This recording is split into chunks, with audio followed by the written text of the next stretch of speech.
नमस्कार, आप देख और आपके साथ मैं हूं प्रियंका सिंह। हमारे इस खास बुलेटिन हमारा उत्तर प्रदेश में आप सभी का एक बार फिर से बेहद स्वागत और बुलेटिन का आगाज करेंगे बड़ी खबर के साथ।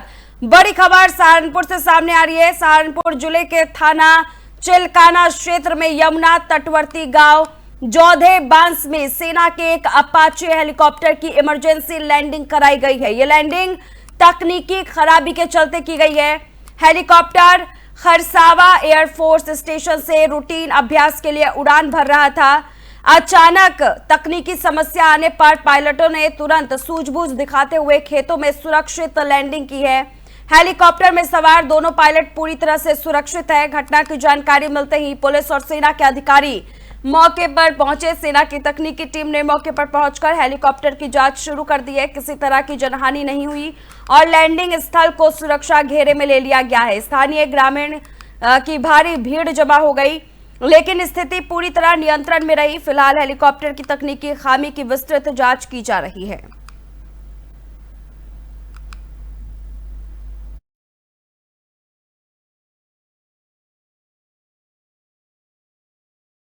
अब रुख करेंगे बहराइच की ओर, जहां से एक संवेदनशील मामला सामने आ रहा है। जहां रामगांव थाना क्षेत्र के खसा मोहम्मदपुर अंबेडकर नगर में 7 युवकों द्वारा पाकिस्तान जिंदाबाद और जय भीम जिंदाबाद के नारे लगाते हुए एक वीडियो वायरल हुआ है। यह वीडियो सोशल मीडिया पर तेजी के साथ फैल गया, जिसके बाद पुलिस प्रशासन हरकत में आई। वीडियो की जांच के बाद पुलिस ने तुरंत कार्रवाई करते हुए 7 युवकों के खिलाफ प्राथमिकी दर्ज की है, जिनमें से 5 को हिरासत में ले लिया गया है। मामले की गंभीरता को देखते हुए स्थानीय प्रशासन सतर्क हो गया है।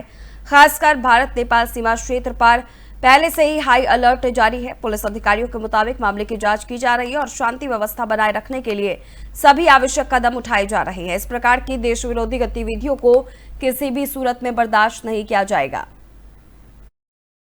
दिनांक 3/6/2025 को सोशल मीडिया पर 7 युवकों द्वारा पाकिस्तान जिंदाबाद का नारा लगाने संबंधी आरोप के साथ एक वीडियो वायरल हो रहा था। उक्त वीडियो को संज्ञान में लेते हुए फौरी तौर पर समुचित धाराओं में थाना रामगांव पर अभियोग पंजीकृत कराया गया तथा उक्त वीडियो की जांच की गई तो वीडियो में नारा लगाने वाले 7 युवकों की पहचान की गई, जो अंबेडकर नगर थाना रामगांव के रहने वाले हैं। उन 7 में से 5 युवकों को हिरासत पुलिस में लेकर पूछताछ कर विधिक कार्रवाई की गई। चूंकि वायरल वीडियो में आवाज पूर्णतः स्पष्ट नहीं है, अतः उसकी स्पष्टता हेतु उक्त मोबाइल को जिससे यह वीडियो बनाया गया था बरामद कर फोरेंसिक लैब जांच हेतु भेजा जा रहा है, जिसके आधार पर अग्रेतर कार्रवाई की जा सके। वर्तमान में क्षेत्र में सामाजिक समरसता पूर्णतः कायम है। वहीं लखनऊ में सपा प्रमुख अखिलेश यादव ने छत्रपति शिवाजी महाराज को श्रद्धांजलि देते हुए कहा कि समाजवादी पार्टी उनके सम्मान में बड़ा कार्य करेगी। उन्होंने बताया कि आगरा में शिवाजी महाराज से जुड़ा एक अधूरा संग्रहालय है, जिसका वास्तुकार विश्व प्रसिद्ध है। उन्होंने वादा किया है कि समाजवादी सरकार आने पर न केवल उस संग्रहालय को पूरा किया जाएगा, बल्कि लखनऊ के रिवर फ्रंट पर छत्रपति शिवाजी महाराज की एक भव्य प्रतिमा भी स्थापित की जाएगी। अखिलेश यादव ने यह भी कहा कि ये प्रतिमा ऐतिहासिक और गौरवपूर्ण होगी, जिसमें शिवाजी महाराज का सिंहासन सोने से बना होगा। उन्होंने इसे 2027 तक पूर्ण करने का संकल्प लिया है और कहा है कि समाजवादी पार्टी उस समय शिवाजी महाराज को उसी प्रकार का सम्मान देगी जिसके वे वास्तव में अधिकारी है। अखिलेश यादव ने इस पहल को राष्ट्रीय असीमता और गौरव से जोड़ते हुए कहा कि ये समाजवादियों की ऐतिहासिक जिम्मेदारी है।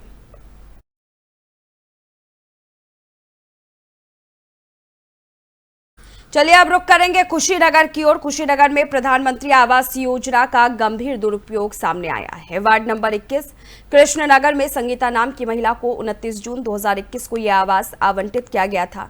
इस आवास का निर्माण जिला नगरीय विकास प्राधिकरण द्वारा किया गया है। 5 चरणों में बनने वाले इस मकान का पहला भुगतान 28 सितंबर 2021 को 50,000 रुपए के साथ शुरू हुआ, लेकिन निर्माण कार्य में अत्यधिक देरी हुई। दिलचस्प बात यह है कि लिंटर, रूफ और कंप्लीशन जैसे 3 बड़े चरण महज 5 दिनों में पूरे दिखाए गए। इस भवन को 2 मंजिला बनाकर सूर्या पैलेस नामक होटल के रूप में संचालित किया जा रहा था। इसका खुलासा तब हुआ जब गोरख धंधे की सूचना पर पुलिस ने होटल पर छापा मारा और कुछ कपल्स को हिरासत में लिया। ये मामला सामने आने के बाद जिला प्रशासन में हड़कंप मच गया है। जिलाधिकारी महेंद्र सिंह तनवर ने कहा कि दोषियों के खिलाफ सख्त कार्रवाई की जाएगी। ये प्रकरण न केवल योजना की पारदर्शिता पर सवाल खड़े करता है, बल्कि उन गरीब परिवारों के साथ भी अन्याय है जो सच में इस योजना के पात्र हैं। अब देखना यह होगा कि जांच के बाद क्या ठोस कदम उठाए जाते हैं। अभी आपके माध्यम से ये जो सूचना है मुझे प्राप्त हुई है, इसका संज्ञान ले लिया गया है। मैं इसकी जांच कराता हूँ। जांच में अगर किसी प्रकार के प्रतिकूल तथ्य अगर प्राप्त होते हैं तो उसमें हम लोग विधिवत और सख्त कार्रवाई करेंगे।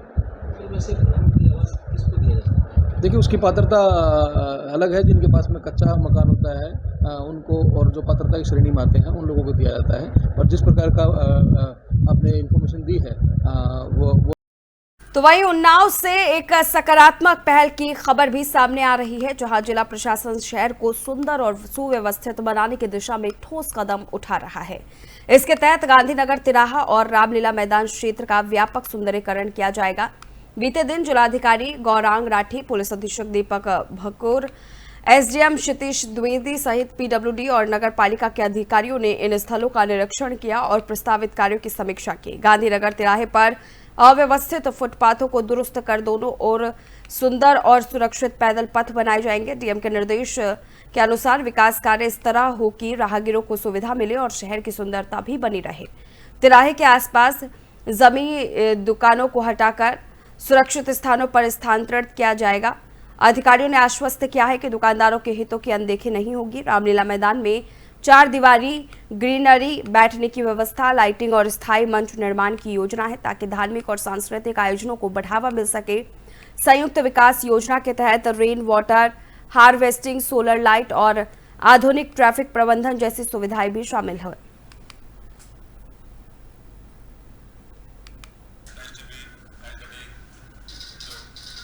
तो वहीं उत्तर प्रदेश के मुखिया योगी आदित्यनाथ गोरखपुर स्थित गोरखनाथ मंदिर पहुंचे, जहां उन्होंने कराटे का प्रशिक्षण ले रहे छात्रों से मुलाकात की। इस दौरान मुख्यमंत्री ने छात्रों को प्रोत्साहित किया और कराटे जैसे खेलों को शारीरिक और मानसिक विकास के लिए आवश्यक बताया। उन्होंने छात्रों से प्रशिक्षण से जुड़ी जानकारी ली और बेहतर प्रदर्शन के लिए प्रेरित किया।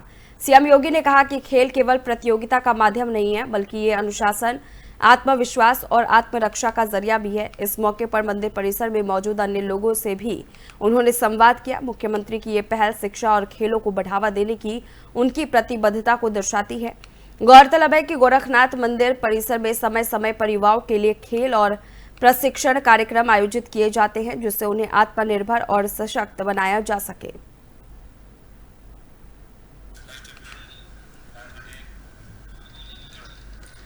और चलिए आगे बढ़ेंगे। उत्तर प्रदेश के डिप्टी सीएम ब्रजेश पाठक के बरेली जिला अस्पताल के औचक निरीक्षण से स्वास्थ्य विभाग में हड़कंप मच गया है। बरेली पहुंचते ही जिलाधिकारी ने उनका स्वागत किया और इसके बाद वे सीधे जिला अस्पताल पहुंच गए।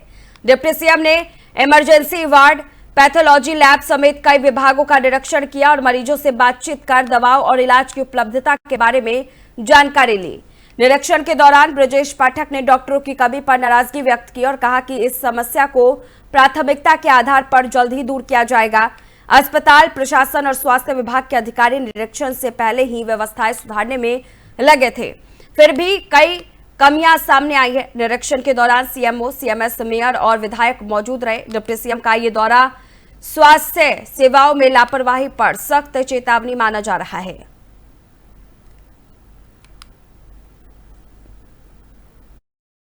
बरेली जिला अस्पताल का हमने गहन निरीक्षण किया है, साफ सफाई के निर्देश दिए हैं और यहाँ पर हमने ये पाया है कि स्नेक बाइट के केसेज अधिक आ रहे हैं। तो स्नेक बाइट के सभी मरीजों को तत्काल अटेंड किया जाए और यहाँ पर 2-3 मरीज स्नेक बाइट के हमें मिले हैं, 2-3 मरीज हमें डॉग बाइट के मिले हैं। यहाँ सभी प्रकार के हमारे पास वैक्सीन इंजेक्शन उपलब्ध हैं और जिलाधिकारी महोदय से आज हम कहेंगे कि स्नेक बाइट के केसेस जिस क्षेत्र में बढ़े हैं वहाँ थोड़ी सतर्कता, निगरानी भी रखें, जिससे इस प्रकार की घटनाएं न हो। और अस्पताल परिसर को साफ सुथरा रखने के लिए हमने निर्देश दिए हैं। सभी मरीजों को तकिया उपलब्ध करा। तो वहीं नोएडा में एक बार फिर से कोविड संक्रमण ने रफ्तार पकड़ ली है। बीते 24 घंटे में जिले में 32 नए कोविड पॉजिटिव मामले सामने आए हैं, जिससे स्वास्थ्य विभाग की चिंता बढ़ गई है। अब तक जिले में कुल 190 एक्टिव कोविड केस दर्ज किए गए हैं। इनमें से 111 महिलाएं और 89 पुरुष संक्रमित पाए गए हैं। संक्रमण के बढ़ते मामलों को देखते हुए स्वास्थ्य विभाग ने अलर्ट जारी कर निगरानी तेज कर दी है। प्रशासन की ओर से लोगों को मास्क पहनने, हाथ धोने और सोशल डिस्टेंसिंग जैसे कोविड प्रोटोकॉल का पालन करने की अपील की जा रही है। स्वास्थ्य विभाग की टीमें संक्रमितों के संपर्क में आए लोगों की ट्रेसिंग और टेस्टिंग में जुटी हुई है। अधिकारियों का कहना है कि स्थिति पर लगातार नजर रखी जा रही है और जरूरत पड़ने पर अतिरिक्त उपाय भी किए जाएंगे।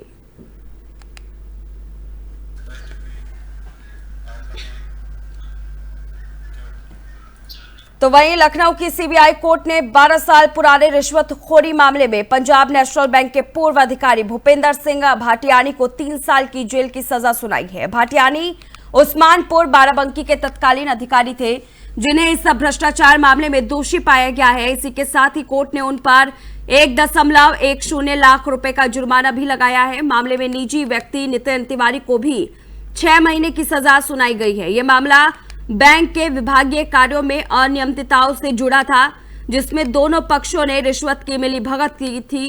कोर्ट ने इस फैसले के साथ भ्रष्टाचार के खिलाफ कड़ी कार्रवाई का संदेश दिया है।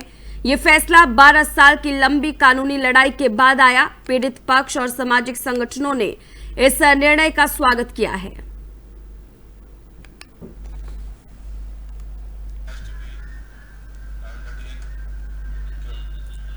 तो वहीं बदायूं जिले में मेरठ हाईवे पर एक आर्टिगा टैक्सी कार अनियंत्रित होकर के पलट गई। सवार बच्चों सहित कुल 8 लोग घायल हो गए। बताया जा रहा है कि टैक्सी दिल्ली से रमजानपुर जा रही थी। घटना मुजरिया थाना क्षेत्र के गांव तिगोड़ा के पास हुई। कार पलटने का कारण चालक को आई नींद की झपकी बताया जा रहा है।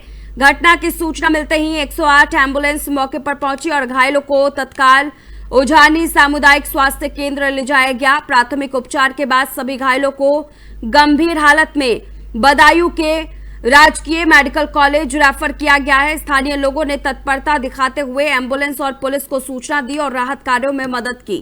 पुलिस मामले की जांच कर रही है और चालक से पूछताछ की जा रही है। घायल सभी यात्री सुरक्षित बताए जा रहे हैं।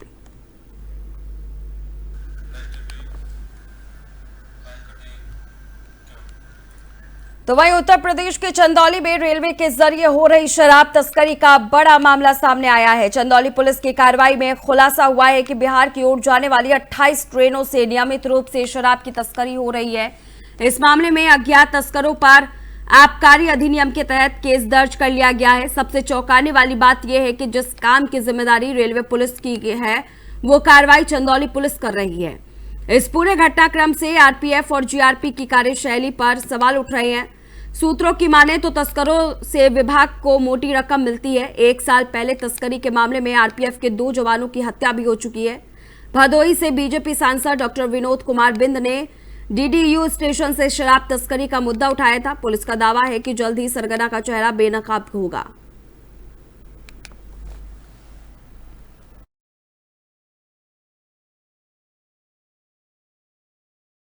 तो वहीं सहारनपुर के देवबंद क्षेत्र के जड़ौदा जट गांव में एक युवक का सड़क पर अवैध तमंचा लेकर घूमने का वीडियो सोशल मीडिया पर तेजी के साथ वायरल हो रहा है। बताया जा रहा है कि युवक का किसी से आपसी विवाद हुआ था, जिसके बाद वो गुस्से में हाथ में तमंचा लेकर सड़क पर निकल आया। इस घटना के बाद गांव में दहशत का माहौल बन गया है।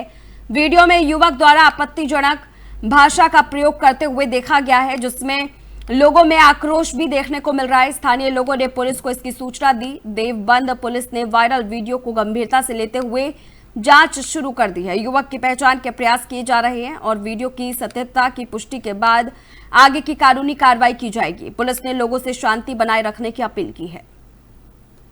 सोशल मीडिया के माध्यम से एक वीडियो संज्ञान में आया है, जिसमें कि थाना देवबंद क्षेत्र के ग्राम जड़ौदा में एक व्यक्ति अपने हाथ में अवैध तमंचा रखते हुए दिखाई दे रहा है। इसमें जो व्यक्ति है जिसने तमंचा हाथ में ले रखा है उससे चिन्हित। तो वहीं उत्तर प्रदेश के गाजीपुर में गौ तस्करों पर बड़ी कार्रवाई की गई है। पुलिस अधीक्षक एराज राजा के निर्देश पर जिले के सभी थाना क्षेत्रों में बीती रात एक साथ छापेमारी अभियान चलाया गया। 40 कुख्यात गौ तस्करों के ठिकानों पर दबिश दी गई है। उनकी गतिविधियों की जांच की गई है। इस दौरान कई संदिग्ध को हिरासत में लेकर पूछताछ की जा रही है।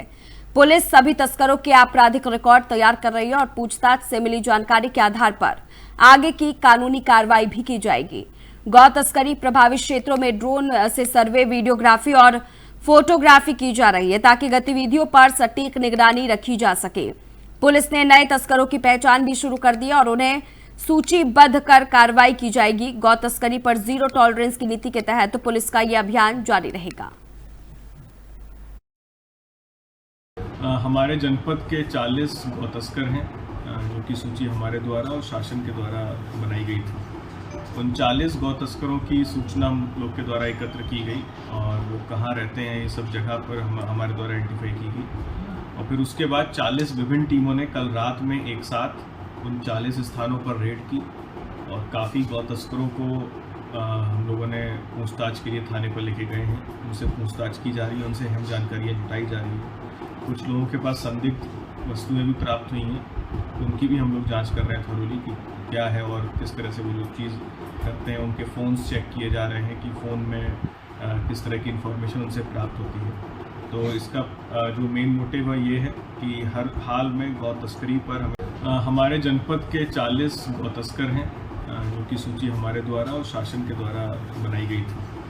उन 40 गौ तस्करों की सूचना हम लोग के द्वारा एकत्र की गई और वो कहाँ रहते हैं ये सब जगह पर हमारे द्वारा आइडेंटिफाई की गई और फिर उसके बाद 40 विभिन्न टीमों ने कल रात में एक साथ उन 40 स्थानों पर रेड की और काफ़ी गौ तस्करों को हम लोगों ने पूछताछ के लिए थाने पर लेके गए हैं। उनसे पूछताछ की जा रही है, उनसे अहम जानकारियाँ जुटाई जा रही है। कुछ लोगों के पास संदिग्ध वस्तुएं भी प्राप्त हुई हैं, उनकी भी हम लोग जांच कर रहे हैं थोरोली कि क्या है और किस तरह से वो लोग चीज़ करते हैं। उनके फ़ोन्स चेक किए जा रहे हैं कि फ़ोन में किस तरह की इन्फॉर्मेशन उनसे प्राप्त होती है। तो इसका जो मेन मोटिव है ये है कि हर हाल में गौ तस्करी पर तो वही कासगंज में शुक्रवार को पुलिस अधीक्षक अंकिता शर्मा के निर्देशन में पुलिस लाइन में साप्ताहिक परेड का आयोजन किया गया। इस मौके पर एसपी ने परेड का निरीक्षण करते हुए पुलिस अधिकारियों और कर्मचारियों के साथ दौड़ लगाई, जिससे मानसिक और शारीरिक रूप से फिट रहने का संदेश दिया गया है। परेड के दौरान पुलिसकर्मियों के टर्न आउट की जांच की गई और अनुशासन सहित एकरूपता बनाए रखने के उद्देश्य से पूरी ड्रिल कराई गई। निरीक्षण के बाद एसपी अंकिता शर्मा ने पुलिस लाइन की विभिन्न शाखाओं, बैरकों और भोजनालयों का जायजा लिया। उन्होंने साफ सफाई की स्थिति की जांच की और संबंधित अधिकारियों को नियमित साफ सफाई सहित समुचित देखरेख सुनिश्चित करने के निर्देश दिए। एसपी का यह दौरा पुलिसकर्मियों के मनोबल और कार्यक्षमता को बढ़ाने की दिशा में एक सकारात्मक पहल माना जा रहा है।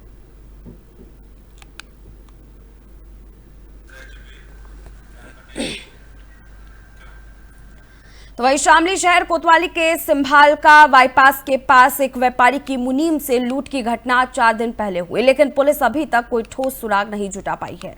घटना के दौरान बदमाशों ने पुलिस की चुनौती को नजरअंदाज करते हुए मुनीम से कीमती सामान लूट लिए।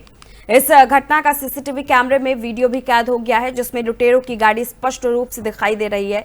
डीआईजी अभिषेक इस पूरे मामले की मॉनिटरिंग कर रहे हैं और पुलिस टीम को घटना के आरोपी जल्द पकड़ने के निर्देश दिए गए हैं। स्थानीय पुलिस ने क्षेत्र में सघन जांच अभियान शुरू कर दिया है।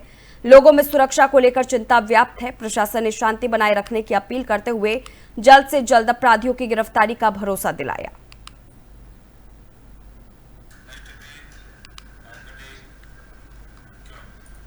तो वही बदायूं के थाना बिनावर पुलिस ने ऑपरेशन लंगड़ा के तहत ग्राम औरंगाबाद रोड पर गौकसी के घटनाओं में संलिप्त वांछित अभियुक्त नवासे पुत्र असरत को गिरफ्तार किया है। आरोपी मुराब गौटिया रहमा का निवासी बताया जा रहा है। गिरफ्तारी के दौरान पुलिस मुठभेड़ हुई, जिसमें आरोपी को अवैध तमंचा 315 बोर, 1 जिंदा कारतूस, 3 खोखा, 680 रुपए नगद, 1 मोबाइल, 1 हीरो ग्लैमर मोटरसाइकिल और इसी के साथ गौकसी के उपकरण जैसे 2 चाकू, 5 मीटर काली पन्नी, 1 कुल्हाड़ी और 2 प्लास्टिक की रस्सी 5-5 मीटर के साथ पकड़ा है।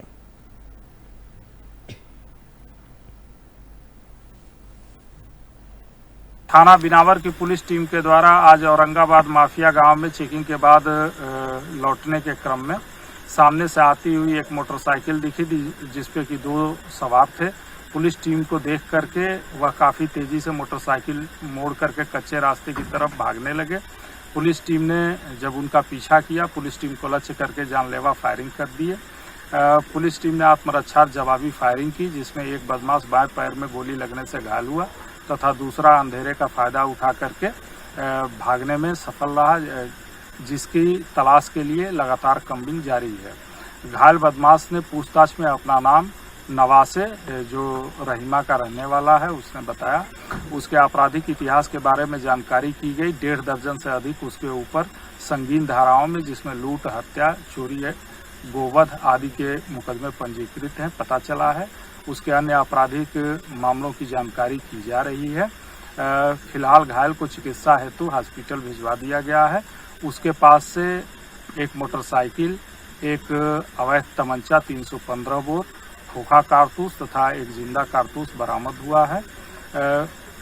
इसमें पूछताछ के आधार पर अग्रिम विधिक कार्रवाई थाना बिनावर की पुलिस टीम के द्वारा आज औरंगाबाद माफिया गांव में चेकिंग के बाद गाजियाबाद के थाना ट्रॉनिका सिटी पुलिस ने एक मुठभेड़ के दौरान 3 शातिर गौ कृषि के आरोपियों को गिरफ्तार कर लिया है। पुलिस ने 2 बदमाशों को घायल हालत में पकड़ा, जबकि तीसरे को कॉम्बिंग ऑपरेशन के दौरान दबोच लिया गया है। गिरफ्तार आरोपियों के कब्जे से 2 देसी तमंचे 315 बोर मिले, जिनमें से एक की नाल में खोखा कारतूस फंसा हुआ था। इसके अलावा 2 जिंदा कारतूस, एक काला पिट्ठू बैग और इसमें मीट काटने के उपकरण जैसे छुरी, गडासा, रस्सी के टुकड़े, बेहोशी का इंजेक्शन और सीरीज भी बरामद किए गए हैं। घटना में प्रयुक्त बिना नंबर की काली रंग की चोरी की गई एक्सट्रीम मोटरसाइकिल भी पुलिस ने जब्त की है। लोनी के एसपी सिद्धार्थ गौतम ने बताया कि गिरफ्तार आरोपियों की पहचान बागपत के शहजाद उर्फ इंतजार उर्फ भूषण गाजियाबाद के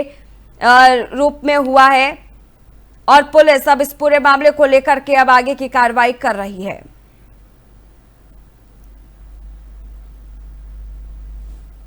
आज दिनांक 6/6/25 को थाना ट्रॉनिका सिटी पुलिस द्वारा सघन वाहन चेकिंग की जा रही थी।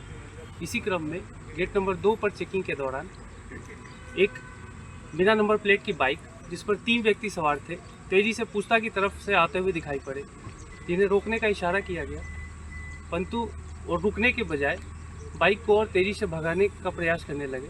संदेह होने पर पुलिस द्वारा उनका पीछा किया गया। पुलिस को अपनी तरफ आता देखकर इन अभियुक्तों ने जान से मारने की नीयत से पुलिस पर फायरिंग कर दी।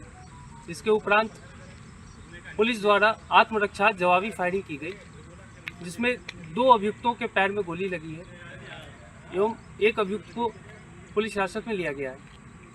2 अभियुक्तों जिनके पैर में गोली लगी है गिरफ्तार करके पूछताछ करने पर इन्होंने अपना नाम शहजाद उर्फ इंतजार उर्फ चलिए आगे बढ़ेंगे बदायूं की ओर। बदायूं जनपद के उपनगर उझानी के कूड़ा नरसिंहपुर में 15 दिन पहले हुए भीषण मैंथा फैक्ट्री अग्निकांड के मलबे से हड्डी नुमा अवशेष और जला हुआ मोबाइल बरामद हुआ है। फैक्ट्री के मलबे के नीचे पिघला हुआ लोहा भी देखा गया है। फॉरेंसिक टीम मौके पर पहुंची और इन अवशेषों के साथ मोबाइल को कब्जे में लेकर जांच शुरू कर दी गई है। फैक्ट्री में हुए अग्निकांड के बाद से लापता मजदूर मुनेंद्र के परिजनों ने दावा किया है कि मिले अवशेष उनके बेटे के हो सकते हैं। इस भीषण अग्निकांड में लगभग 100 करोड़ रुपए का भारी नुकसान हुआ था। आग बुझाने के लिए संभल, कासगंज, बरेली, मुरादाबाद और स्थानीय फायर फाइटर की टीमों ने करीब 36 घंटे तक प्रयास कर आग पर काबू पाया था। जांच अधिकारी मामले की गहराई से छानबीन कर रही है।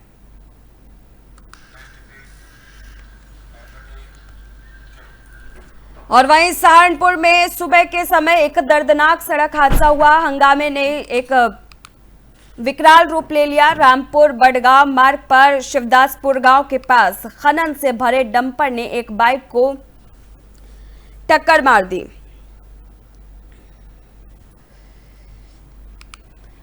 आपको बताते हुए चले कि इसमें मायानगी गांव निवासी जॉनी की मौके पर ही मौत हो गई, जबकि उसका पड़ोसी विक्की गंभीर रूप से घायल हो गया। हादसे के बाद डंपर चालक मौके से फरार बताया जा रहा है। मृतक के परिजनों और गांव वालों ने शव के साथ सड़क पर जाम लगा दिया और जमकर के प्रदर्शन किया। ग्रामीणों ने आरोप लगाया है कि ना तो समय पर एम्बुलेंस पहुंची और ना ही पुलिस ने हादसे को गंभीरता से लिया। मौके पर पहुंचे अधिकारी हालात को संभालने की कोशिश कर रहे हैं।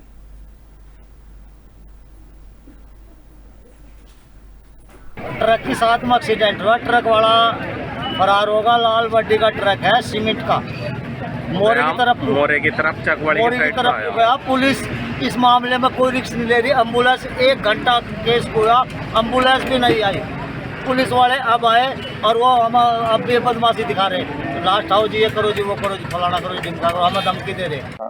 आज सुबह थाना रामपुर मरियारन पुलिस को यह सूचना प्राप्त हुई कि शिवदासपुर पुलिया के पास एक एक्सीडेंट हो गया है। पुलिस तत्काल मौके पर पहुंची, तस्दीक की तो पता चला कि एक मोटरसाइकिल की एक ट्रक के साथ टक्कर हो गई है। उस मोटरसाइकिल पर 2 युवक सवार थे, जिनमें से एक व्यक्ति की मौके पर मृत्यु हो गई, जिसका नाम है Johnny, son of Amar Singh, जिसकी आयु करीब 24 साल की। फिलहाल इस खास बुलेटिन में बस इतना ही। रुकेंगे एक छोटे से ब्रेक के लिए। ब्रेक के उस पार खबरों का सिलसिला जारी है।